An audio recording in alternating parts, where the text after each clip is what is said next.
දරු පවුලක් ආරක්ෂා කරලා දෙන්න ඕනේ. ඒ වගේම දිනින් දින දිනුවට පත් කරන්න ඕනේ. මම මෙතෙන් ආවේ ගොඩාක් අසරණ වෙලා. හේතුව මම මාලාව විවෘත කරන්න කියලා යම් පුද්ගලයා ඇවිල්ලා කරලා ගිය අකටයුතුකම් නිසා මම අද දුක් විඳිනවා.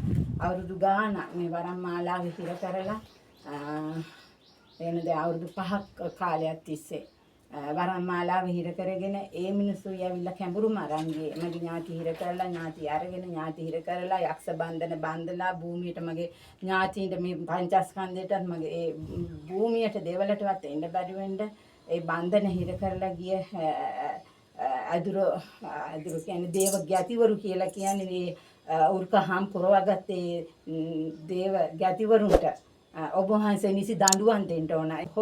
හොර දේවාල දාගෙන ඉන්න ඒ හොර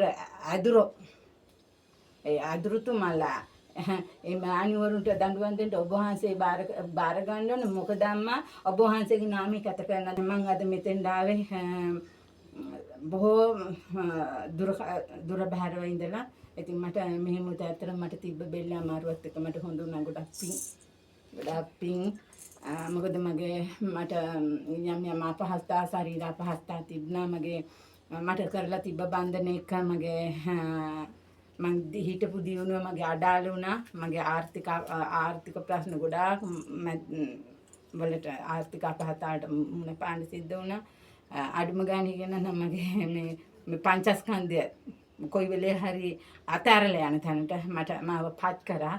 ඉතින් මම අම්මගෙන් ඉල්ලන්නේ මගේ උතුම් මහා කාලියම්මගෙන් මං ඉල්ලන්නේ ඒ හොර දේවාල අතරේ එක දේවාලයක් හරි හොඳ දේවාලයක් තියෙනවා. ඒක හැමෝටම කියන්න ඕන. මොකද මම මේ දේවගැතිනිය අවුරුදු ගාණක් තිස්සේ දන්නවා. නමුත් මට එන්න කිව්වට මගේ කර්මයක් ගෙවන්න තියෙනවා නම් ඒ කර්මෙ මට ගෙවන්න වෙනවා. ඒ කර්මෙ ගෙවලා ඉවර වෙනකොට මම මේ දේවස්ථානෙට මං ආවා. ගොඩාක් දුර බැහැරව. හැමෝම කිව්වේ වරමක් නෑ වරමක් තිබ්බත් වරමට එන්න වැඩ කරගන්න දුන්නා කියලා හොරු ආවේ හොරු. කරේ බොරුව, කරේ වංචා. ඉතින් මම ඔබ වහන්සේට ණයයි, ඔබ වහන්සේගේ දරුවටත් ණයයි, ඥාතීන්ටත් මම ණය ගැටි. ගොඩාක් පිං මේ දෙවල දවසින් දවස මේ දෙවලට හොඳ කැඹුරු මාලාවක් මේ ලංකාවේ සතර දිගින්ම ලබා දෙන්න කියලා මම ඉතා බගෑපත් ඉල්ලනවා. මොකද මම වැටිලා ඉන්න ඒ අපහසුතා වලින් මාව මුදව ගන්න මම හිතනවා මේ දේවගතිනියට හැකියාව තියෙනවා. මොකද දෙයක් කරනවා නම් ඉරිසියාවක් පුහකකමක් නැතුවයි ඒ දේ කරන්න ඕන. දැන් අපි මේ ලංකාවේ ගොඩාක් දේවාල තියෙනවනේ. ඒ තිබ්බට බිම්මල් පිපෙනවා, හතු පිපෙනවා වගේ දේවාල තිබුණාට ඒවා දේවාල නෙවෙයි, ඒවා දේවාල කඩ. ඒවා වරන් කඩ.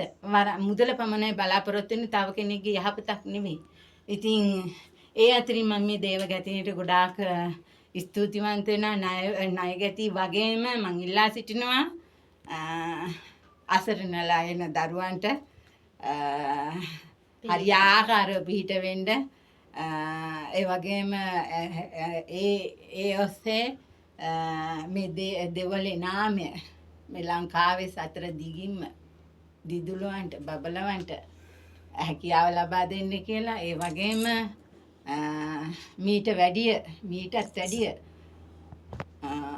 මේ ලංකාවේ බබලවන්ට නමක් තියාගන්න හැකියාව ලැබෙන්න කියලා මම ප්‍රාර්ථනා කරනවා මේ දෙවලේ ඉඳලා. ඔබතුමීට හරි ආකාරව මේ දෙවල කරගෙන යන්න ශක්තිය දෙන්න, වරන්දරුව බිහි කරන්න හැකියාව ලබා දෙන්න කියලා මම ඉතින් ඔබ මේ උතුම් මහා කාලියම්මාගෙන් මම ඉල්ලනවා. වගේම ඔබ වහන්සේට මතු බුදු වෙන්න මම පින් අනුමෝදන් කරනවා. මම අම්මා ඔබ වහන්සේ නිදුක් වේවා, නිරෝගී වේවා, සුවපත් වේවා, දුකින් මිදෙන්න